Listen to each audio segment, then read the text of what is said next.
Hello, everybody. Thank you for joining me. My name is Shaggy, the opinionated hippie. I am currently ranking and reviewing every single Frank Zappa album released after he passed away in December of 1993. And I'm currently on number 29, Philly 76. This is a two-disc set that captures a complete show from the Fall 76 show, October 29th, 1976 to be exact. It's about a 2 hour and 15-minute show. Pretty much get the entire thing. This is the same band, or at least the core band, that is featured on Zappa in New York. So you get Frank, you get Ray White on his first tour, vocals and rhythm guitar.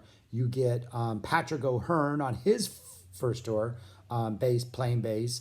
Lady Bianca, who would play keyboards and sing, she would only be on a part of this tour before she quit. Apparently there were difficulties of sorts. Apparently the audience members were not too kind to her, if I remember correctly. It was kind of a sucky reason.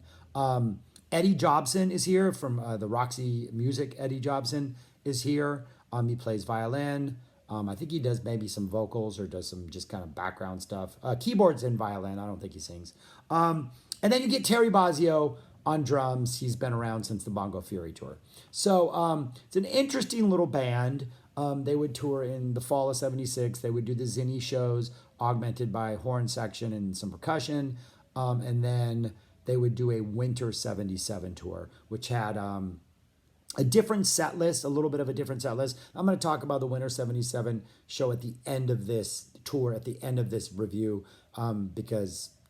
So at the very end, I'm going to address that tour. But this is, I think, out of all the sort of live, this tour and this band and this release is one of the more rock and roll sounding tours. Like, this is just a fun show. There's not a lot of real like heavy musical complexity. I think the most like difficult song is like the minute and a half-ish Manx Needs Women, the instrumental, which is also on Zinni, Zappa New York Zinni.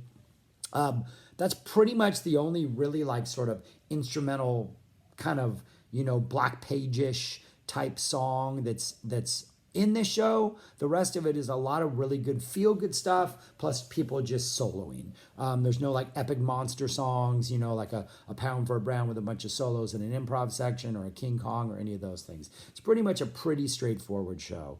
And the reason it's 29 is it's a great show. It being 29 says more about the other 28 that remain than it does about this show, because this is a really good release. It's a fun show. But for me, out of the two discs, disc one, which looks on paper like it might be the weaker of the discs, is really strong. Songs that I might not get excited about on other tours or other releases are really good on this show. And then the second disc, which has a somewhat of a more varied set list, is kind of disappointing. And Flo and Eddie have to do with that, oddly enough. So the disc starts off, the show starts off with Purple Lagoon, which is, for this tour, the band would play that as like an intro vamp. They would start playing it. Frank would walk out, make his introductions. They'd go into the first song. During his introductions, Frank just coldly tells the audience, just flat out says, "I am sorry, Flo and Eddie is not going to be here. Their guitar player was killed 3 nights ago." I mean, it's just a harsh slap in the face, like, yeah, this dude was killed 3 nights ago, but we're still going to play. So it's just kind of like, ooh, that's kind of a bummer. But Flo and Eddie, for several dates on this tour, I think opened for Frank. Actually, I think Fluorescent Leech and Eddie might have been an opening act. In fact, the Turtles might have even been an opening act. But they did perform a bunch of songs at the end of the sets. They would do Rudy Wants to Buy You a Drink, Would You Go All the Way, Daddy, Daddy, Daddy, What Kind of Girl Do You Think We Are? And the band still does them in their absence. And Frank sings some of it, Ray White sings some of it, Lady Bianca sings some of it. And other than Would You Go All the Way, Would You Go All the Way for the USA, that song, other than that song, the other three, I think, need Flo and Eddie, particularly Howie's vocals. I don't, as great of singers as Bianca, Lady Bianca, and Ray White are, and then Frank doing his job with some of them. The Flo and Eddie personalities carry these songs, I think. And I think without Flo and Eddie, they're just kind of sound like covers. Like almost all Frank bands or songs are covers in some way, because, you know, when the 88 band is doing King Kong, none of those people are in the original King Kong. You know what I mean? So they're all have a sense of like covers.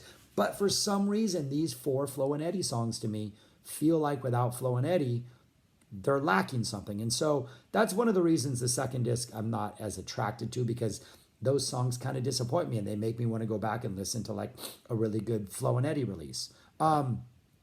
2 of which I have not yet reviewed on this list and are in the top 28. Imagine that. So that's one of the disappointing things about this is the Flo and Eddie songs are disappointing. There's no real monster jams, but there are some strong solos and it's a fun show. So here is the order of the songs. Open with Purple Lagoon, goes into a really good Stinkfoot, excellent Stinkfoot. Frank's guitar playing throughout is strong, it's aggressive, it's a fun Stinkfoot. The part where Frank goes sick is pretty sick. I mean, this is just, the energy is high. And shout out many times on this song and many others to Bozzio and O'Hearn. Bozzio's drumming, O'Hearn's bass playing, just top notch. I mean, they have, those 2 together have a sound that I don't think, I mean, it really is unlike any other pairing, I think, in the Frank canon. And Patrick O'Hearn's, like, we all know how good Bozzio is, and those drum fills he does, just those, like, just ridiculous. But O'Hearn's bass playing, he has this kind of fat sound, but he's really agile, and he does a really good job of sort of sticking with the vamp and then just kind of having a couple bars where he's just like going against it and like almost like trying to like create sort of like this tension, and then he eases right back into the vamp, and he does a really good job of building that tension and release within solos.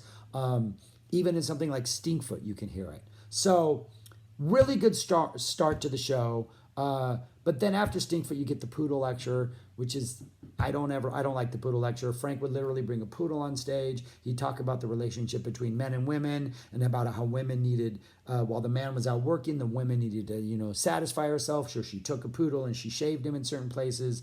And then she had dirty love with the poodle. The Dirty Love song follows. Dirty Love is great. Lady Bianca sings it. Sounds excellent. Again, it's 3.5 minutes of Dirty Love, but it's a great version of Dirty Love. Then you get Wind Up Working in a Gas Station. This is the exact same version that is released on You Can't Do That Anymore Stage 6. Like literally that version is from this show. Get Trying to Grow a Chin. That is a song that if that were literally on every single Frank Zappa release, I don't think I would ever get sick of it. I love that song. Torture Never Stops. We're still in the slow version of Torture Never Stops, that dun, dun, dun, you know, that really kind of chill, the Zappa in New York version. The solo is excellent. And there's sort of a train wreck in the middle of the solo where it looks like Frank is going to wrap things up and he's about to go into that dun dun dun, back into like the verses. But he comes in about like maybe a beat early, and then he's in it resolving the solo. But then the band comes in like a little late, and it's obvious that it's somewhat of a train wreck because the energy just sort of like dissipates. But Frank immediately kind of like, it was like, oh no, that was intentional. And he kind of starts to build the solo back up so they can have like a proper reentry. And that building back up is a nice, it's good. It's not just recovering, but it's also really good soloing. And so that gives it just sort of a looser feel about it. And, you know, I don't know. I appreciate Frank not just like, okay, we messed up. I'm going to save it. So it's a good solo. That goes into City of Tiny Lights. No Frank solo in this one. Ray gets a solo. He gets a singing solo where he sings and plays at the same time. Then he gets a proper solo. And then they go into the that post-solo pre-vocal sort of bridge, that musical bridge. Ray's vocals sound amazing. This is a song that I will always associate with Ray White. Baloo did a good job. Other people did a good job, but this is Ray White's song, if you ask me. City of Tiny Lights. You Didn't Try to Call Me. It's a nice 6-minute version of this. Lady Bianca gets a chance to just shine and sing her butt off. The arrangement is kind of a little all over the place, but in a good way. It's nice and kind of jammy feel at the end. That goes into Manx Needs Women, pretty much the only really complex musical portion of this show. An instrumental that pretty much heavily features just the rhythm section, just Jobson, O'Hearn, and Bozzio. And that goes into Chrissy Puked Twice, which was the original title for Titties and Beer. But when Frank eventually dropped one of the verses and kind of streamlined the song, he couldn't call it Chrissy Puked Twice anymore because the reference to Chrissy Puking Twice was no longer in the lyrics, hence he changed it to Titties and Beer. The Zappa in New York version, that has that verse, but Frank edited it out of Zappa in New York. But you can hear it on the 40th anniversary of Zappa in New York because that verse is in one of the versions of Titties and Beer that's released on like sort of the extras. I think it's on the third disc. But the most interesting part about this is in that verse that was left on the cutting room floor and eventually abandoned altogether, Frank mentions that they took LSD. And I think that's important because if the narrator of this song took LSD and then at one point Chrissy disappears and at one point a devil pops up and you have a conversation with a devil, you having taken LSD completely explains the entire story and gives it an entirely different context that I think is more interesting than a guy who literally just goes on a mountain and sees the devil. I think taking LSD and seeing the devil is a much more interesting story, especially for Frank, who, as we know, or as you may not know, was anti-drug. Did not take drugs himself and even kind of preached against it a little too much for my taste. Little more libertarian in your drug views, I think would have fit Zappa's entire worldview a little more consistently, if you ask me. But anyways, it's interesting. The extra verse is interesting. And this is a pretty loose Chrissy Pugh Twice, hence i.e. Titties and Beer. It's got kind of a looser feel about it. It's a little like riffing in the middle of it. It's a pretty good version. And that's the end of disc 1. Disc 2, it's pretty much only the first 2 songs on disc 2 that I really, really like. There's a nice long Black Napkins. Lady B gets a singing solo, does like some jazz singing, then Jobson gets a nice violin solo, and then Frank gets a really long solo that kind of starts off really slow and spacey and then builds an intensity. And the whole journey is about like 19 minutes long. That goes into Advanced Romance. And this is one of those songs that's pretty hit and miss with me. This is a really good Advanced Romance. Lady B sings it. Patrick O'Hearn gets a bass solo during his electricity cuts out, so the band's like, you got no electricity. They start singing and improvising some lyrics. He does a pretty good bass solo, and that goes into a really good Frank solo. And this is another great example of Bozzio, O'Hearn, and Zappa just like melding minds and just producing greatness. And like every time Frank seems like he's just gonna like find a groove and ride it, O'Hearn does something or Bozzio does something that sends him spiraling off in another direction. And it's just a really good solo.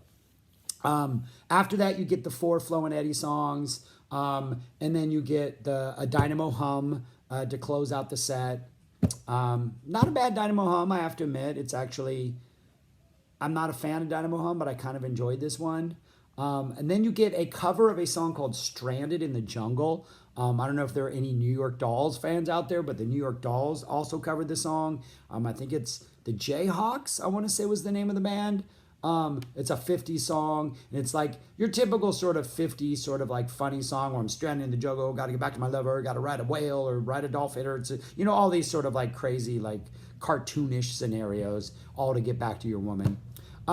Then Frank announces that they're going to play a song that's going to be released as a single, and then they play Find Her Finer, which it's a pretty anemic performance of this song. They actually did this on the previous tour, the Winter 76 tour, which had Bozzio and Frank Zappa and then a whole bunch of different musicians.